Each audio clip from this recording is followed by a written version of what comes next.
세계 문학 필독서 50. 7984 조지 오웰. 지금도 우리를 감시하는 빅브라더의 시선. 조지 오웰.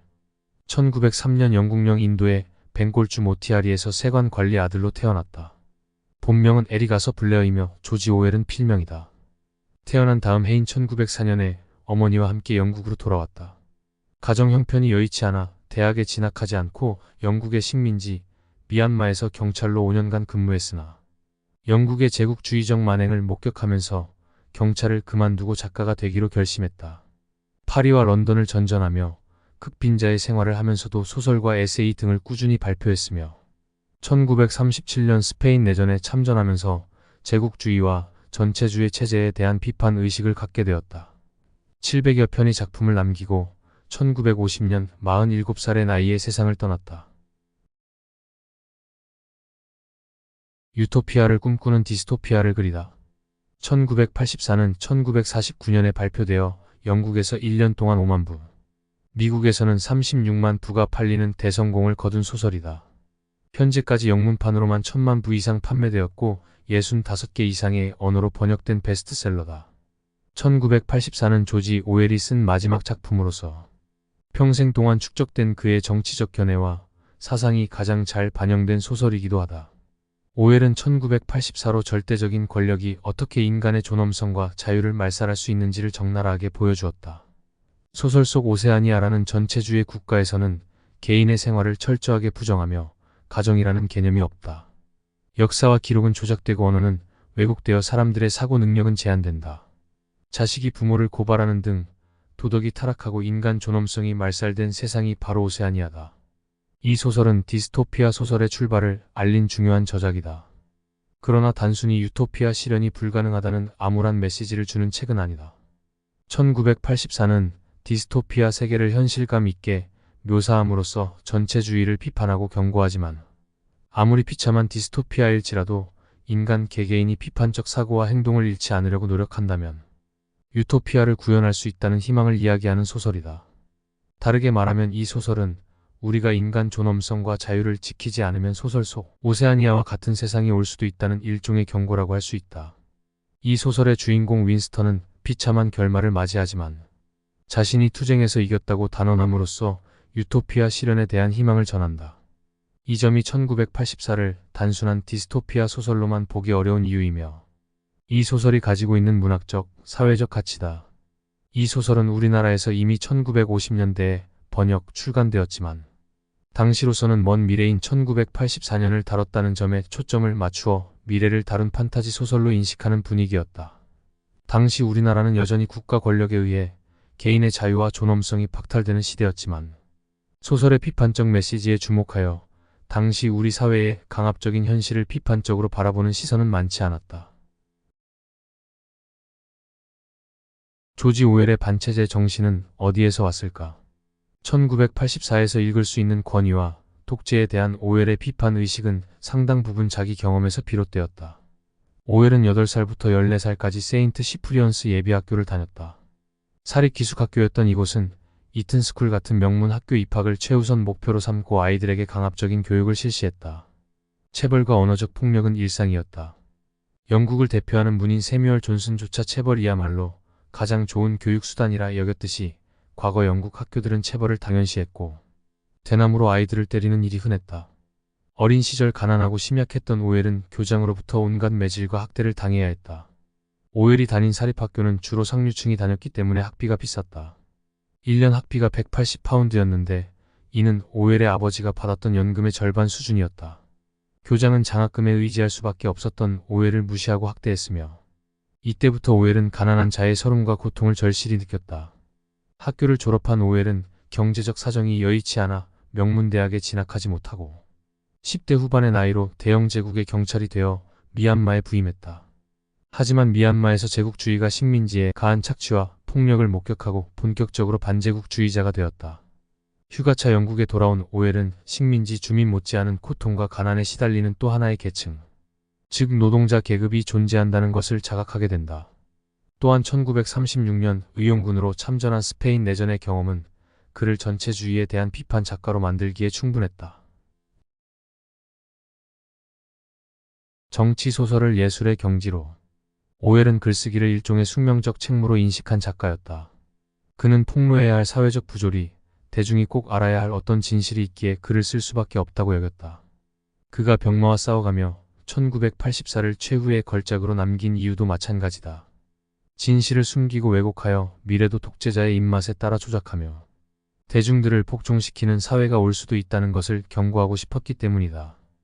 비슷한 시기에 활동한 영국 작가 제임스 조이스, 버지니아 울프 등은 주로 인간의 내면 세계를 다룬 작품을 발표했지만 오웰은 사회, 정치, 권력에 대한 냉철한 비판의 시선을 거두지 않았다. 다른 영국 작가들에게서 발견하기 어려운 매우 특별한 문학적 가치를 추구한 작가였다고 할 수 있다. 동시대 다른 작가들이 문학의 예술성에 치중했다면 오웰은 문학의 사회적 책임에 몰두했다고 볼 수 있다. 그의 문학적 지론은 현재는 정치 시대다. 만약 당신이 침몰하는 배에 타고 있다면 당신은 침몰하는 배를 주시할 것이다라는 말로 요약된다. 인간 존엄성을 말살하는 국가라는 침몰하는 배를 비판하고 인간 존엄성을 추구해야만 하는 정치적 작가로서의 운명을 밝힌 것이다. 오웰이 1984를 지필하던 1940년대 유럽은 혼돈과 위기의 시대였다. 파시즘과 나치즘의 광풍이 몰아치면서 세계대전이 일어났고 그 여파로 세계 경제마저 휘청거렸다. 마치 침몰하는 배와 같았던 당시 유럽 상황을 고려하면 작가가 한가로이 예술을 위한 예술에 몰두하기는 어려웠을 것이다. 그러니 오웰에게 전체주의에 대한 비판이야말로 당장 꺼야 할 급한 불이었다.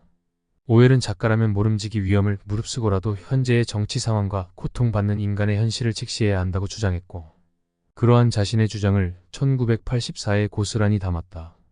동시대인의 고통과 혼란한 정치 상황은 오웰이 작가가 된 이유이기도 하다. 오웰은 자신이 만약 평화로운 시기에 살았다면 다른 작가들처럼 작가로서의 명성, 예술에 대한 열정에 기반한 수려한 문체나 인물 묘사에 치중한 글을 썼을 것이라고 밝힌 바 있다. 그렇다고 해서 오웰이 암울한 시대 상황을 고발하는 데에 몰두한 건조한 글만 쓴 건 아니다. 오웰은 말년에 이르러 자신의 정치적 소설을 예술적 작품으로 승화시키고 싶어 했다. 따라서 1984를 읽는 독자들은 작품 속에 담긴 인간성 파괴와 비참한 현실을 읽으면서도 전체주의 사회에 항거하는 인간의 모습을 흥미진진하게 읽기도 한다. 오웰 또한 소설 내용이 너무 정치에 치중하면 독자들 입장에서 읽기가 부담스럽고 등장인물들에게서 생동감을 느낄 수 없다는 우려를 했다.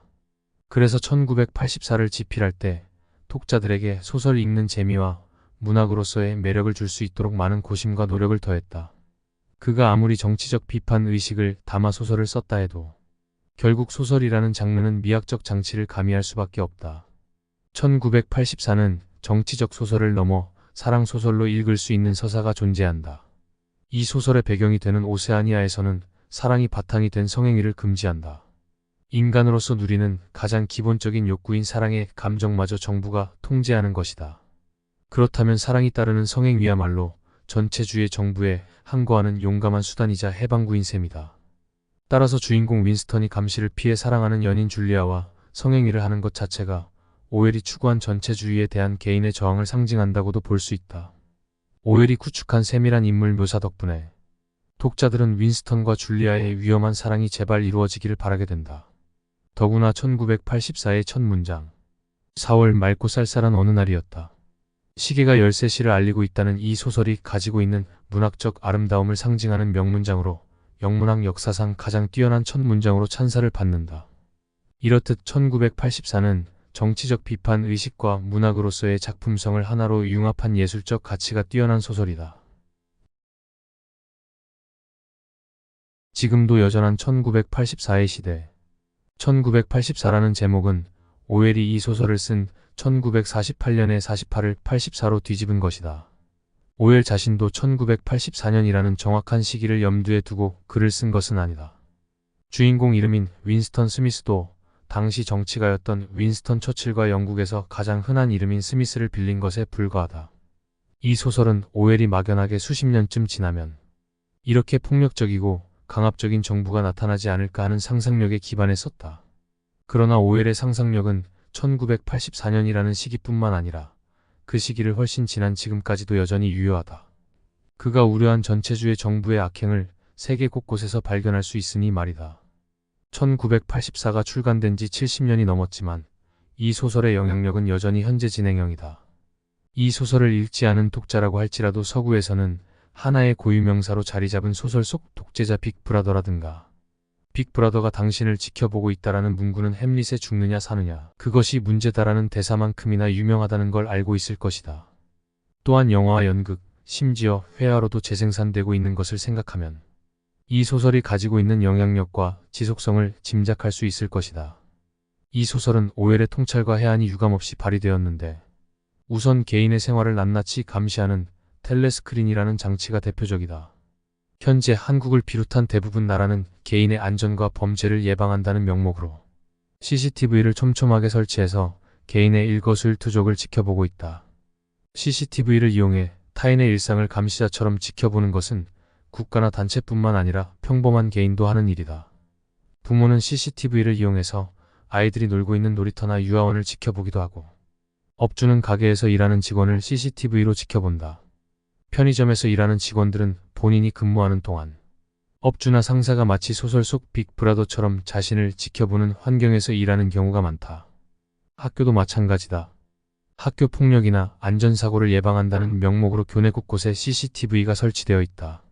현대인은 자신도 모르는 사이에 자신의 일상을 누군가에게 감시받으면서 살아가는 것이다. 우리가 분신처럼 사용하는 휴대전화는 어떤가? 우리가 언제 어디서 무엇을 구매했는지, 누구와 통화를 했고, 어떤 내용을 문자 메시지로 주고받았는지 모두 알고 있다. 내가 가지고 다니는 도구가 내가 의식하지 못하는 사이에 나를 감시하는 빅브라더인 셈이다. 1984에는 당이 발표한 모든 예측은 정확한 것이라고 증명이 되며 불필요한 사건이나 의견은 모두 삭제되었다는 구절이 나온다. 권력자의 입맛에 따라 뉴스나 통계 자료마저 왜곡하는 모습은 지금도 자주 볼 수 있다. 권력자에 의한 언론 통제나 조작은 오웰이 이 소설을 쓰면서 통찰한 것처럼 공산주의뿐만 아니라 자본주의 사회에서도 폭넓게 자행되고 있는 것이 현실이다. 모든 것을 왜곡해서 자신들의 목표를 달성하는 권력층, 자기 편이라는 이유로 조건 없이 지지하고 복종하는 진영 논리, 아무런 비판 의식 없이 맥주, 축구, 영화에만 탐닉하는 우리들의 모습은 소설과 별반 다르지 않다. 어떤 독자는 이 소설의 내용이 지극히 상식적이어서 식상하고 재미없다고 평가하기도 하고 또 다른 독자는 어렵고 지루하다는 평가를 내놓기도 한다. 하지만 1940년대에 쓴 소설이 2020년대에 상식이 되었다는 자체만으로도 이 소설은 읽을 만한 가치가 충분하다. 이 점이야말로 작가의 천재성과 놀라운 작가적 상상력을 반증하는 것이니 말이다. 누구나 읽을 수 있는 쉬운 정치소설이 마치 추리소설을 읽는 듯한 재미를 선사하면서도 지금의 사회 작동 원리를 비판적으로 바라보게 하고 그 시스템 안에서 무비판적으로 살아가는 우리의 모습을 돌아볼 수 있게 한다는 사실은 1984가 위대한 소설인 가장 강력한 이유다. 이상으로 조지 오웰의 1984이었습니다.